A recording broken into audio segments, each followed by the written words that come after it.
TVK ಪಕ್ಷದ ಸಂಸ್ಥಾಪಕ ಇಳೆಯ ದಳಪತಿ ವಿಜಯ್ ರ್ಯಾಲಿಯಲ್ಲಿ ಮತ್ತೋರ್ವ ಅಭಿಮಾನಿ ಜೀವವನ್ನ ಕಳ್ಕೊಂಡಿದ್ದಾನೆ. ತಮಿಳುನಾಡಿನ ಸೇಲಂನಲ್ಲಿ ಇವತ್ತು ಟಿವಿಕೆಯ ಬೃಹತ್ ರ್ಯಾಲಿಯನ್ನ ಆಯೋಜನೆ ಮಾಡಲಾಗಿತ್ತು.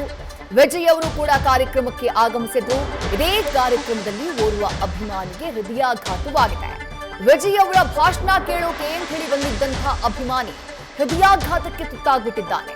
ತಕ್ಷಣ ಆಸ್ಪತ್ರೆಗೆ ದಾಖಲಿಸಿದ್ರೂ ಕೂಡ ಚಿಕಿತ್ಸೆ ಫಲಕಾರಿಯಾಗದೆ 37 ವರ್ಷದ ಮಹಾರಾಷ್ಟ್ರ ಮೂಲದ ಸೂರಜ್ ಎಂಬ ಅಭಿಮಾನಿ ಜೀವ ಕಳೆದುಕೊಂಡಿದ್ದಾರೆ. ಪ್ರಕರಣ ಸಂಬಂಧ ಸದ್ಯ ಮಾಹಿತಿ ಕಲೆ ಹಾಕುವಂತಹ ಕೆಲಸವನ್ನ ಪೊಲೀಸರು ಮಾಡುತ್ತಿದ್ದಾರೆ. ಕಳೆದ ಕೆಲ ತಿಂಗಳ ಹಿಂದಷ್ಟೇ ಟಿವಿಕೆ ರ್ಯಾಲಿಯ ಸಂದರ್ಭದಲ್ಲಿ ಕರೂರಿನಲ್ಲಾದಂತಹ ದುರಂತವನ್ನ ಮರೆಯುವುದಕ್ಕೆ ಸಾಧ್ಯ ಇಲ್ಲ. ಆವತ್ತು ಅತ್ಯಂತ ಸಣ್ಣ ಪ್ರದೇಶದಲ್ಲಿ ದೊಡ್ಡ ಮಟ್ಟದಲ್ಲಿ ಜನ ಸೇರಿದಂತಹ ಕಾರಣಕ್ಕಾಗಿ 40ಕ್ಕೂ ಹೆಚ್ಚು ಜನ ಜೀವವನ್ನ ಕಳ್ಕೊಂಡಿದ್ರು. ಇವತ್ತು ಸೇಲಂನಲ್ಲಿ ಟಿವಿಕೆ ಪಕ್ಷದ ರ್ಯಾಲಿ ನಡೀತಾ ಇತ್ತು. ಸಾವಿರಾರು ಸಂಖ್ಯೆಯಲ್ಲಿ ವಿಜಯ್ ಅವರ ಅಭಿಮಾನಿಗಳು ಭಾಗಿಯಾಗಿದ್ರು. ಅದೇ ಕಾರ್ಯಕ್ರಮದಲ್ಲಿ ಭಾಗಿಯಾಗಿದ್ದಂತಹ ಮಹಾರಾಷ್ಟ್ರ ಮೂಲದ ಸೂರಜ್ ಎಂಬ ಅಭಿಮಾನಿ ಆತನಿಗೆ ಹೃದಯಾಘಾತ ಆಗಿದೆ.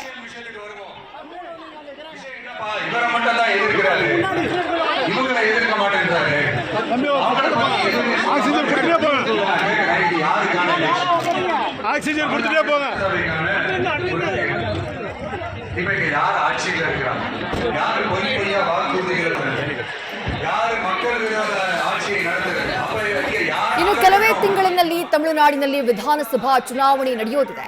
ಟಿವಿಕೆ ಪಕ್ಷ ದೊಡ್ಡ ಮಟ್ಟದಲ್ಲಿ ಗೇಮ್ ಚೇಂಜರ್ ಆಗುತ್ತೆ ಅನ್ನುವಂತಹ ನಿರೀಕ್ಷೆ ಇದೆ. ನಟ ವಿಜಯ್ ರ್ಯಾಲಿ ಮಾಡಿದ ಜಾಗದಲ್ಲೆಲ್ಲ ಸಾವಿರಾರು ಸಂಖ್ಯೆಯಲ್ಲಿ ಜನ ಸೇರ್ತಿದ್ದಾರೆ.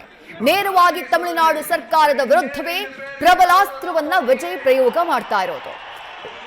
ಕಳೆದ ಕೆಲ ತಿಂಗಳ ಹಿಂದೆ ಕರೂರ್ನಲ್ಲಾದಂತಹ ದುರಂತ ಅದನ್ನ ಮರೆಯೋದಕ್ಕೆ ಸಾಧ್ಯ ಇಲ್ಲ. ನಟ ವಿಜಯ್ ಅವರ ರ್ಯಾಲಿ, ಆ ರ್ಯಾಲಿಯ ಸಂದರ್ಭದಲ್ಲಿ ಬಹಳ ಇಕ್ಕಟ್ಟಾದಂತಹ ಜಾಗದಲ್ಲಿ ಸಾವಿರಾರು ಸಂಖ್ಯೆಯಲ್ಲಿ ಜನ ಸೇರ್ಬಿಟ್ಟಿದ್ರು. ಏಕಾಏಕಿ ಸಂಭವಿಸಿದಂತಹ ಕಾಲ್ತುಳಿತ 40ಕ್ಕೂ ಹೆಚ್ಚಿನ ಅಭಿಮಾನಿಗಳ ಜೀವಾನೇ ತೆಗೆದುಬಿಡ್ತು. ಅದಾದಂತಹ ನಂತರದಲ್ಲಿ ಆ ಪ್ರಕರಣದ ತನಿಖೆ, ಅದಾದ ಬಳಿಕ ವಿಜಯ್ ಅವರ ರ್ಯಾಲಿಗಳಿಗೆ ಒಂದಿಷ್ಟು ಕಠಿಣ ನಿಯಮಗಳು ಎಲ್ಲವೂ ಕೂಡ ಜಾರಿಯಾಯಿತು. ಅದಾದ ನಂತರ ಹಲವು ರ್ಯಾಲಿಗಳು ಇತ್ತೀಚೆಗೆ ನಡೆದಿದ್ದಾವೆ. ಇವತ್ತು ಸೇಲಂನಲ್ಲಿ ರ್ಯಾಲಿ ನಡೀತಾ ಇತ್ತು. ಸೂಕ್ತವಾದಂತಹ ವ್ಯವಸ್ಥೆಯನ್ನೂ ಮಾಡಿಕೊಳ್ಳಲಾಗಿತ್ತು. ಜನಸಾಗರವನ್ನ ಕೂಡ ಗಮನಿಸ್ತಾ ಇದ್ದೀವಿ. ಇದೇ ರ್ಯಾಲಿಯಲ್ಲಿ ಭಾಗಿಯಾಗಿದ್ದಂತಹ ಸಂದರ್ಭದಲ್ಲಿ ನಟ ವಿಜಯ್ ಅವರ ಅಭಿಮಾನಿ 37 ವರ್ಷದ ಮಹಾರಾಷ್ಟ್ರ ಮೂಲದ ಸೂರಜ್, ಆತ ನಟ ವಿಜಯ್ ಅವರ ಭಾಷಣ ಕೇಳಬೇಕು ಅಂತ ಹೇಳಿ ಬಂದಿದ್ದ. ಹಾಗೆ ಬಂದವನಿಗೆ ಏಕಾಏಕಿ ಹೃದಯಾಘಾತವಾಗಿದೆ ಅನ್ನುವಂಥ ಮಾಹಿತಿ ಇದೆ. ತಕ್ಷಣ ಆತನಿಗೆ CPR ಕೊಟ್ಟು ಅಲ್ಲಿ ಸ್ಥಳದಲ್ಲಿ ಆಂಬ್ಯುಲೆನ್ಸ್ ವ್ಯವಸ್ಥೆ ಕೂಡ ಇತ್ತು. ಯಾಕಂದ್ರೆ ಬೃಹತ್ ಆದಂತಹ ರ್ಯಾಲಿ, ನಿಯಮಗಳಿದ್ದಾವೆ, ಆಂಬ್ಯುಲೆನ್ಸ್ ಇರಬೇಕು, ಫಸ್ಟ್ ಏಡ್ ಕೊಡೋದಕ್ಕೆ ಬೇಕಾದಂತಹ ವ್ಯವಸ್ಥೆಗಳಿರಬೇಕು ಅಂತ ಹೇಳಿ ಅಲ್ಲಿ ಆತನಿಗೆ ಚಿಕಿತ್ಸೆ ಕೊಡುವಂತಹ ಕೆಲಸವನ್ನ ಮಾಡಿದ್ದಾರೆ.